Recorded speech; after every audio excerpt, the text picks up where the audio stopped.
এই শিশু উপদেষ্টা নাই বলছে যে আমরা তো অবৈধ, সাংবিধানিক ভাবে আমাদের কোনো জায়গা নেই। কথাটা খুবই সত্যি।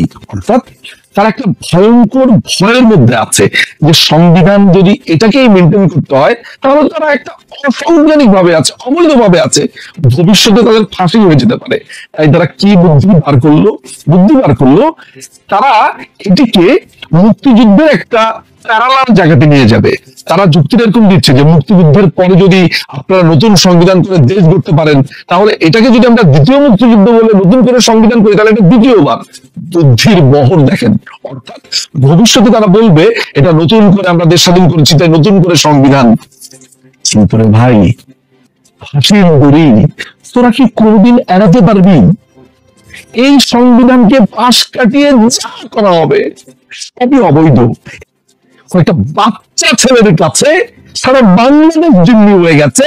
বাংলাদেশ আওয়ামী লীগ নেই, ধরা যাক বাংলাদেশ আওয়ামী লীগকে আপনি খুব খারাপ বলেন, তারা নেই দৃশ্যপটে, নেই। আপনি কোন বার্তা ছিঁড়ছেন? এত কিছু ফাঁকে আপনি কি প্রশ্ন করেছেন এই সচিবালয়ে আগুন লাগলো সেটা কি করলি রে? সিসিটিভি ফুটেজ গুলো কোথায় গেল? এটা নিয়ে কথা বলছিস না কেন? ডিপ সিতে কি হচ্ছে? হাঁস, পিটার হাঁস এখানে কেন এসেছে? সেন্ট মার্টিন বন্ধ করলি কেন? দ্রব্যমূল্যের কি হলো? দিল্লি না ঢাকা করলি?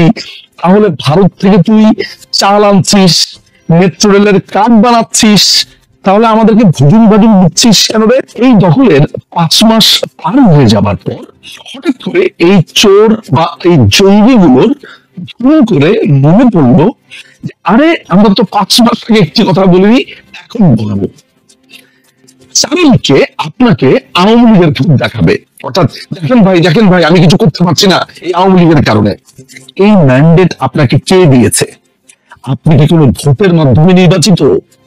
আপনি কি কোনো গণভোটের আয়োজন করেছেন? বাংলাদেশের কত শতাংশ মানুষের মতামত আপনি নিয়েছেন? জেলা, উপজেলা, ইউনিয়ন, গ্রাম, মহকুমা, কোন পর্যায়ে গিয়ে আপনি পাবলিকের মতামত নিয়েছেন যে আমরা সংবিধান 72-এর সংবিধানকে বাদ করে দিব, আমাদের নতুন সংবিধান আনবো? সেটার মতামত আপনার আছে? আপনি নেননি। বাংলাদেশকে পাকিস্তানিকরণ প্রায় সম্পূর্ণ হয়ে গেছে। এটি এখন বোধ করি আর বাংলাদেশ নেই, এটি পূর্ব পাকিস্তান কিংবা পাকিস্তানের একটি অঙ্গরাজ্য হয়ে গেছে বলে আমাদের কাছে এখন মনে হচ্ছে। এই দেশ দখল হয়ে গেছে, ইউনুসের অধীনে চলে গেছে, ইউনুসের এনজিওর অধীনে চলে গেছে। এই দখলের 5 মাস পার হয়ে যাবার পর হঠাৎ করে এই চোর বা এই জঙ্গিগুলোর ভুল করে মনে পড়লো যে আরে আমরা তো 5 মাস আগে একটি কথা বলিনি, এখন বলবো।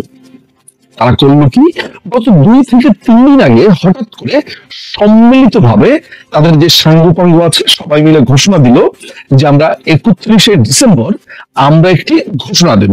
খুব কায়দা করে সেটির নাম দিয়েছে প্রোক্লেমেশন অফ জুলাই রেভলিউশন। তারা জুলাইয়ের ঘোষণাপত্র করবে, নানান ধরনের ঢাক ঢোল বাজিয়ে তারা এটা বললো।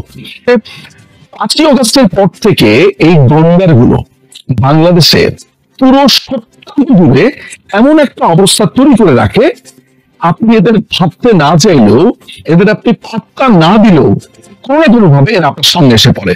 যেমন কোন মানুষ তার মজুরির জন্য আন্দোলন করছে, এরা নাম দিয়ে দিয়েছে গার্মেন্টস লীগ। রিক্সাওয়ালারা ব্যাটারি চালিত রিক্সার জন্য আন্দোলন করছে, নাম দিয়ে দিয়েছে রিক্সা লীগ।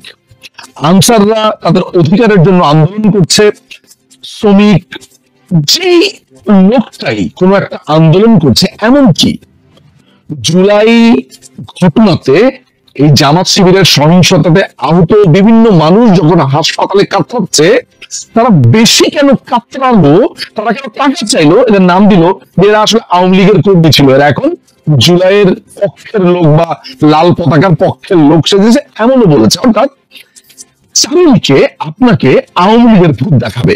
অর্থাৎ দেখেন ভাই আমি কিছু করতে পারছি না এই আওয়ামী লীগের কারণে, দেখেন ভাই আমি কিছু করতে পারছি না, শেখ হাসিনা ফেরত এসেছে।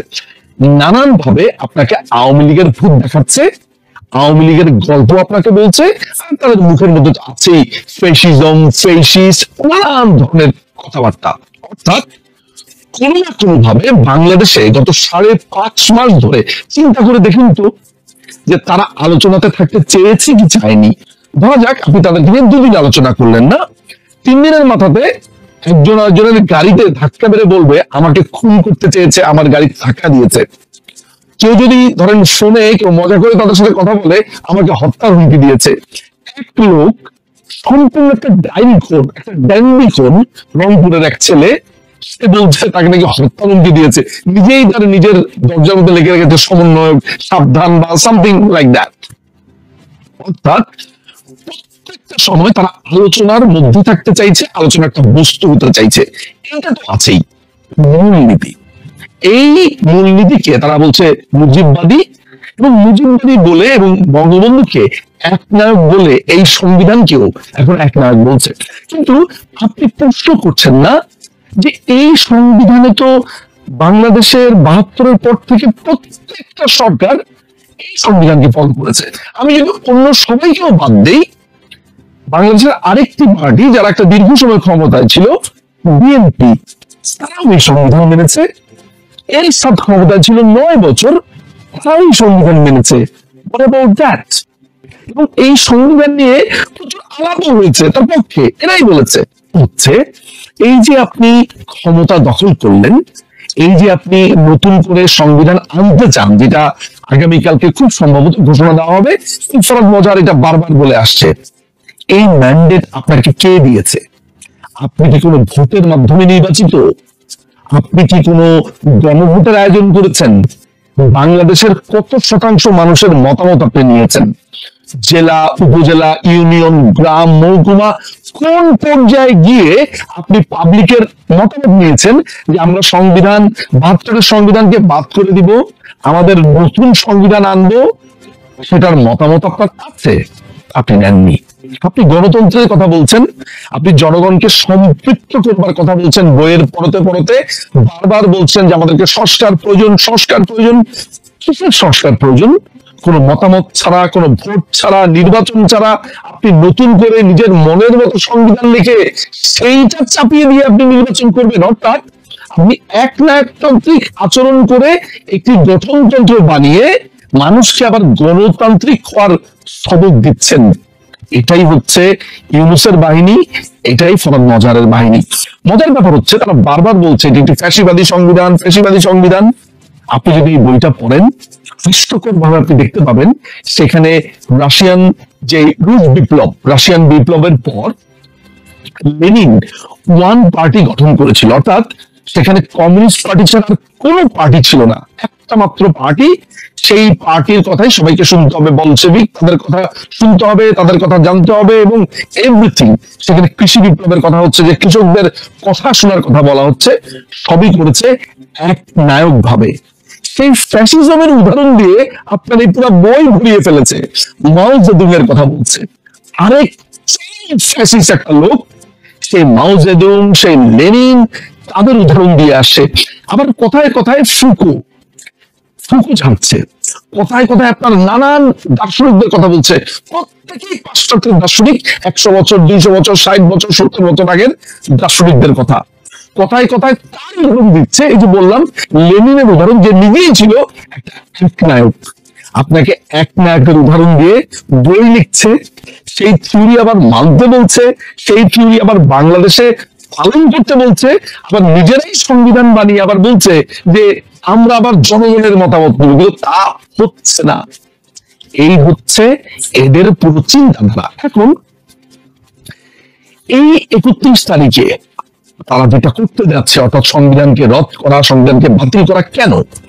কারণ হলো কিছুদিন আগে তারা চেষ্টা করেছিল যে রাষ্ট্রপতি শাহাবুদ্দিন চুপ্পু সাহেবকে তার পদ থেকে অপসারণ করবে। সাংবিধানিক ভাবে তারা সেটা পারছে না, এবং এও জানে যে বাংলাদেশে এখন বর্তমানে প্রধানমন্ত্রী হিসেবে মাননীয় প্রধানমন্ত্রী শেখ হাসিনাই আছেন, কারণ তিনি কোনো রেজিগনেশন দেননি। অর্থাৎ তারা কিন্তু বারবার বলছে এবং বুঝতে পারছে যে তারা অবৈধ। এই যে এরা গণতন্ত্রের কথা বলছে, এরা নিজেদেরকে বারবার মুক্তিযুদ্ধের একটা প্যারালালি বলছে।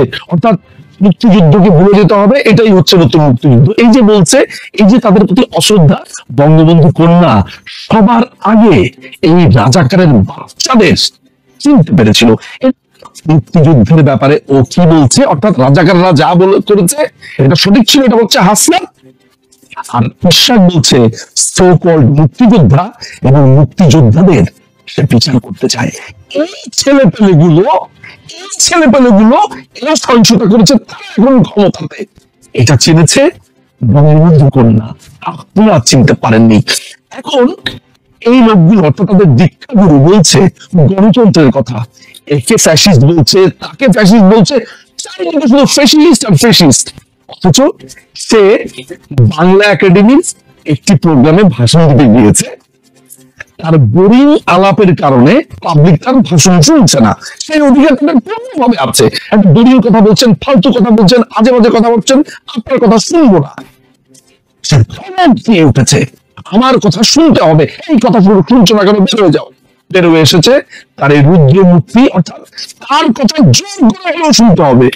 একটা সামান্য প্রোগ্রামে যিনি জোর করে কথা শোনান, তিনি সারা বাংলাদেশের মানুষকে ঠিক কেমন রাখবে, বা এই দীক্ষাগুরুর গন্ডাররা এই দেশ কিভাবে চালাবে বুঝতেই পারছে। অর্থাৎ বাংলাদেশকে ওরা মনে করছে যে ওদের একটা, যে ছোট বাচ্চারা খেলে না, আপনার ক্লে দিয়ে ল্যাবে বানানো কিছু ক্লে টাইপের আছে, কেউ ঘর বানায়,